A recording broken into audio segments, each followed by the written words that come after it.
L'autre qui manque du respect à son entraîneur. Il y en a qui disent oui, ça, c'était depuis longtemps que c'était dans la cocotte, ça devait sortir. Mais sauf que le respect de l'autorité, qu'est-ce qu'on en fait? Qu'est-ce qu'on fait du respect de l'autorité? Moi, ma Bible me dit toute autorité vient de Dieu. Si on ne respecte pas l'autorité, non seulement on ne respecte pas la personne qui est devant toi, mais on ne respecte pas Dieu qui a établi l'autorité. L'enfant qui ne respecte pas ses parents, qui sont ses autorités directes, mais cet enfant il a des problèmes avec Dieu, parce qu'il ne respecte pas l'autorité qui est en face de lui. Toute autorité vient de Dieu, rien ne se fait au hasard. Bien aimé, dans l'église, nous avons les pasteurs, nous avons les diacres, les anciens, nous avons tout ce que nous avons dans l'église. Bien aimé, mais nous devons du respect à ce que Dieu a établi dans l'église. Ils ne sont sûrement pas sans faille. Ils commettent des erreurs comme tous les hommes. Mais nous leur devons du respect. Parce que quand nous allons à notre travail, nous devons du respect au patron. Souvent, on respecte le patron parce que c'est lui qui paye. Et puis, le patron à l'église, c'est le Seigneur, bien sûr, mais il y a des hommes que Dieu a établis. Et puis, peut-être qu'on méprise, je ne parle pas de l'église ici, je parle en général, ne me méprenez pas. On méprise l'homme de Dieu. Ah ben oui, pour qui se prend lui, tout ça, on va critiquer. Mais tu ne critiques pas l'homme de Dieu, tu critiques Dieu qui l'a établi. On doit faire attention dans nos comportements. Oui, il commet des erreurs, mais on va prier pour l'aider. Ou on va lui parler avec amour, douceur.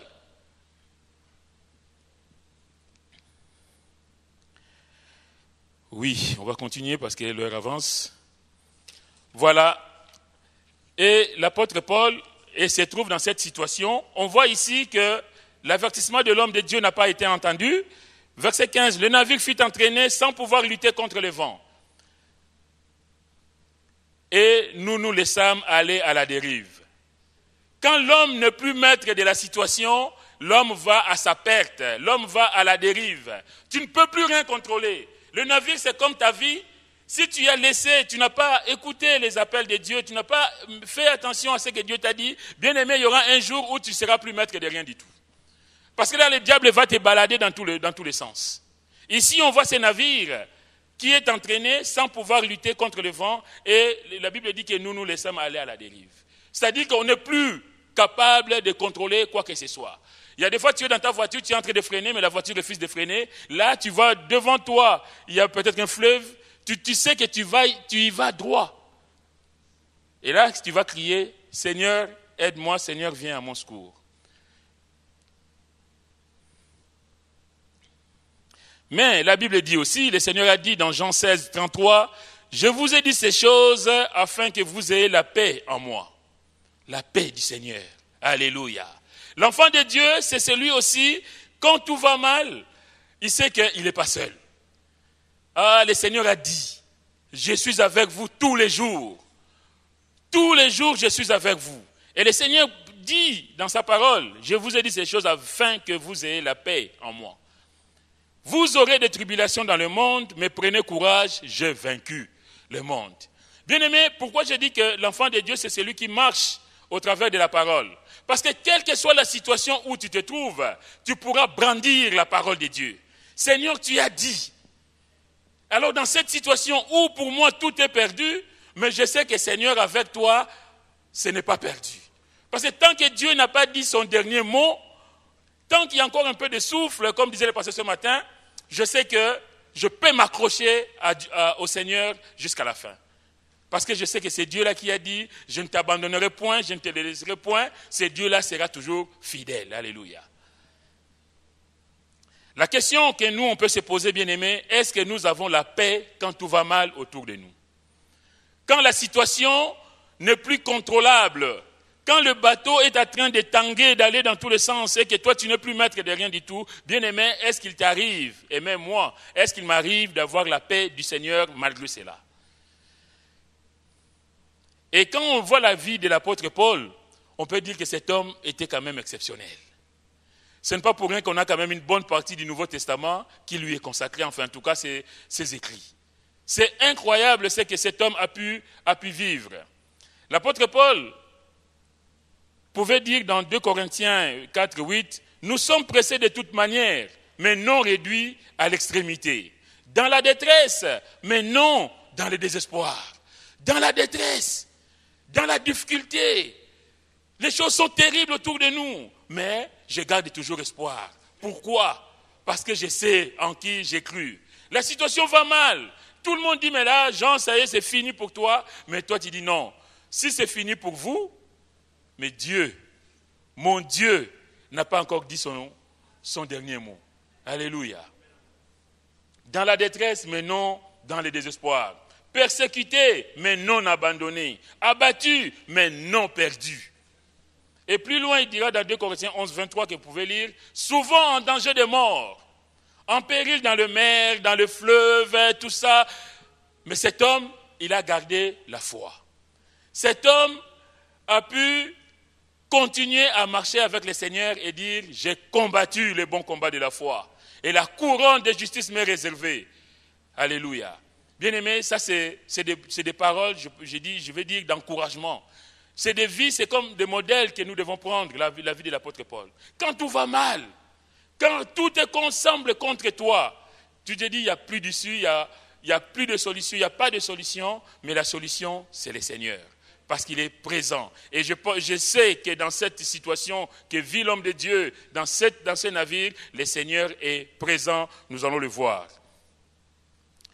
Alors, si nous continuons notre texte, le verset clé, à mon sens, c'est cette parole que dit l'apôtre au verset 25, « J'ai cette confiance en Dieu qu'il en sera comme il m'a été dit. » Bien-aimé, quand Dieu fait une promesse, il faut être sûr que la chose va s'accomplir. Même si ça tarde, nous dit la Bible, attends-la par la foi, la chose s'accomplira certainement. Beaucoup de chrétiens, évidemment, de nous parlons de la foi, mais souvent c'est en théorie. J'ai la foi. Ah, je suis un homme de foi. Sauf que tu n'as jamais été confronté à des situations où ta foi devrait être mise à l'épreuve. Mais si je crois en Dieu, cela veut dire que je crois dans l'accomplissement de la parole de Dieu. C'est-à-dire que ce que Dieu a dit, je le prends au mot. Seigneur, tu as dit dans ta parole. Et moi, je l'accepte par la foi et je fais de cette promesse mienne. Cette promesse est à moi. Je l'accepte, Seigneur, parce que toi, tu l'as dit. Alors que tout va mal dans le navire, c'est la panique, c'est le désespoir et même la mort certaine.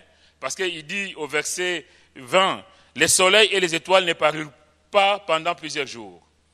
Et la tempête était si forte que nous perdîmes enfin toute espérance de nous sauver. » Donc c'est la fin. Pour eux, c'est fini. Et ici, on voit que les soleils et les étoiles ne parurent pas pendant plusieurs jours.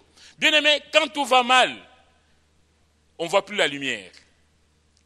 On ne voit plus le soleil, on ne voit plus la lune. Quand tout va mal dans ta vie, tu as l'impression que le ciel est fermé. Et puis tu dis, bon, ça y est, c'est fini. Mais sauf qu'avec Dieu, ce n'est jamais fini. En tout cas, si tu es un enfant de Dieu fidèle, ce n'est pas fini. Au contraire, quand tu vois que tout va mal, tu te mets à genoux, dis, Seigneur, dans cette situation où tout va mal, qu'est-ce que je peux faire? Moi, mes regards sont sur toi. Moi, je compte sur toi. Souvenons-nous de ce texte de Josaphat.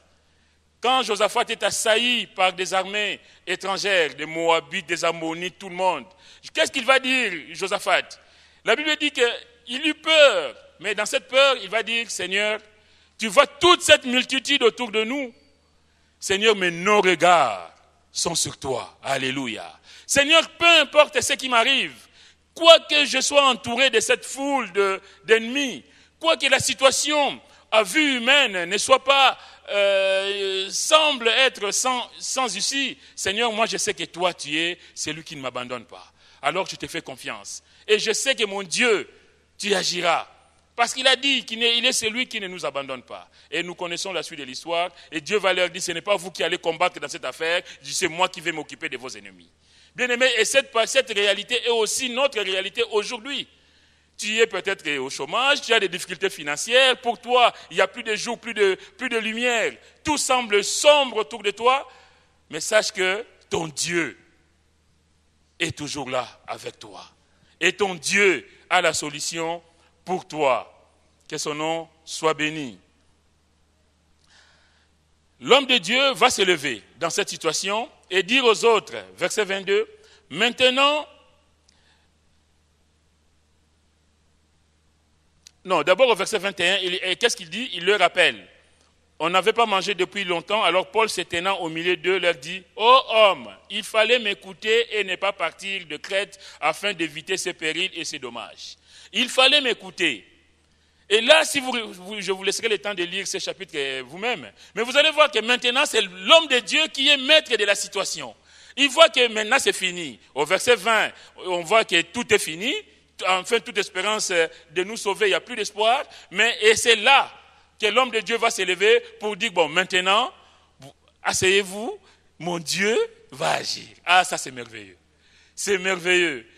C'est merveilleux. Ô homme, il fallait m'écouter et ne pas partir de Crète afin d'éviter ces périls et ces dommages. Maintenant, je vous exhorte à prendre courage. L'enfant de Dieu, ce n'est pas celui qui est là toujours en train d'enfoncer les autres.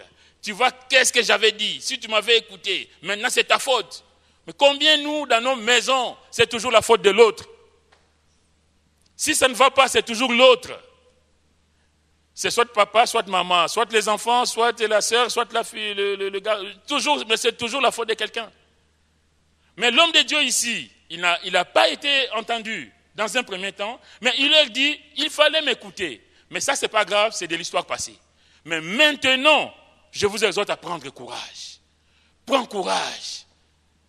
Car aucun de vous ne périra et il n'y aura de perte que celle du navire. En tout cas, lui, il n'est pas matérialiste. Il n'est pas en train de se soucier du navire. Il est en train de se soucier des âmes, de ces hommes, de ces femmes, je ne sais pas, qui sont en tout cas de ces gens qui sont avec lui. Il va faire cette confession de foi. Maintenant, je vous exhorte à prendre courage, car aucun de vous ne périra. Il faut avoir, je veux dire, du culot. Le bateau est dans un état lamentable, la situation est critique, et puis toi tu dis, aucun de vous ne périra. Tu es en train de rassurer tout le monde. Parole de réconfort et d'assurance. De leur dire, ne vous affolez pas, moi je sais qu'il y a la solution dans ce que nous sommes en train de vivre. Bien-aimés, est-ce que nous soutenons les autres dans la difficulté? Qu'est-ce que nous communiquons autour de nous? Là, Paul est en train de communiquer de l'assurance, de leur dire, ne vous affolez pas, il y aura des dommages que les navires, mais en tout cas, prenez courage. Bien-aimés, qu'est-ce que nous communiquons autour de nous? Nous communiquons la grâce de Dieu ou l'angoisse? Il y a des gens, plutôt que la Bible nous appelle à communiquer la grâce.